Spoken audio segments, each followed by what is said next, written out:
Good morning, Harry. This is it, the bill. It might as well have been one of those huge checks like the prize patrol brings to your door for $700 billion. But this is what reluctant Democrats and even more reluctant Republicans came up with after working through yesterday afternoon and evening.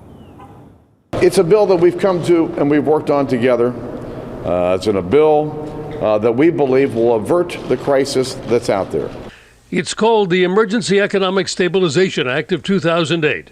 And it gives the Treasury Secretary $700 billion to buy up bad mortgages from banks, but with conditions.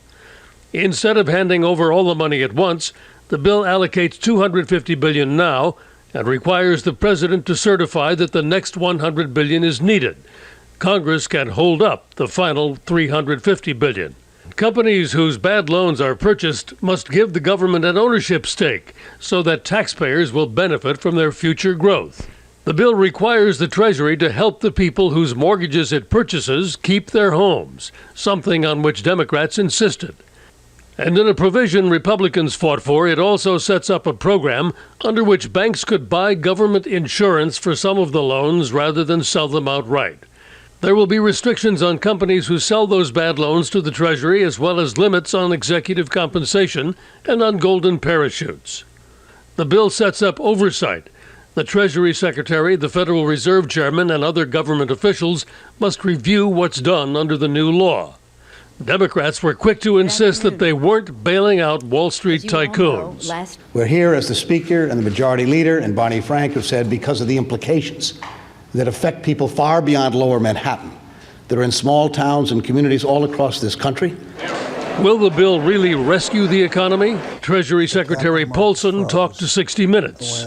We will have turbulence and turmoil in our financial system for some time, but I believe that this is going to work. Now, there's a bill here, but this drama is not over. There are a number of people in both parties who do not like this. Speaker Pelosi hopes to get at least 100 Republican votes in the House to give everybody some cover. We'll see. Harry? Bill Plante at the White House. Thanks. Joining us now are two men directly involved in the bailout negotiations, Senator Christopher Dodd, chairman of the Banking Committee, and Senator Judd Gregg, who represented Senate Republicans at the table. Gentlemen, good morning. Good morning. Senator Dodd, let me start with you. Hank Paulson on 60 Minutes last night described the economy as fragile. Will this cure what ails the American economy?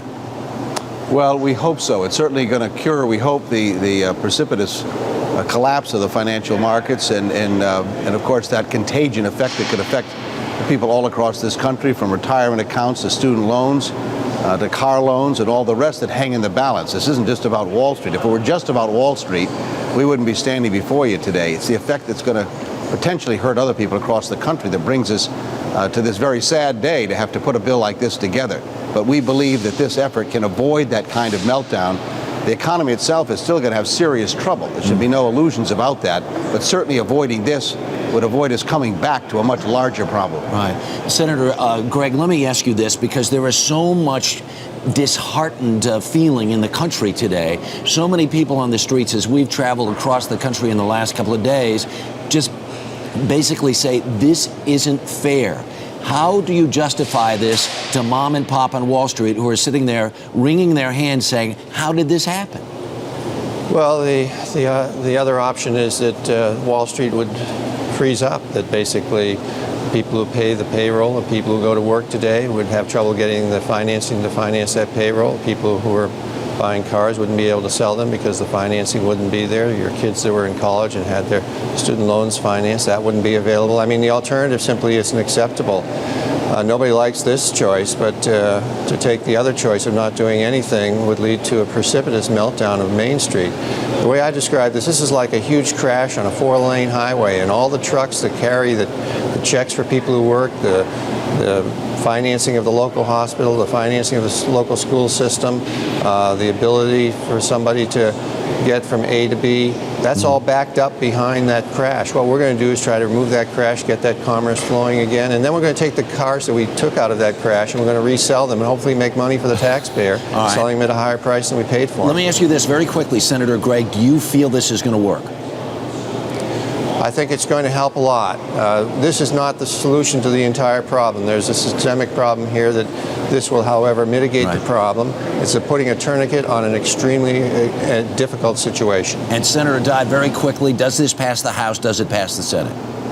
I hope so. This is our best effort. The bill the President sent us 10 days ago was never going to pass. This is a bill that we've worked on, making sure executive compensation, the taxpayer accountability, and forbearance on foreclosure is all part of this bill, which makes it far more palatable, I think, and should. And to our colleagues, we hope they vote for it and support it. Senators Dodd and Gregg, thank you so much for your time this morning. Thank you. Thank you.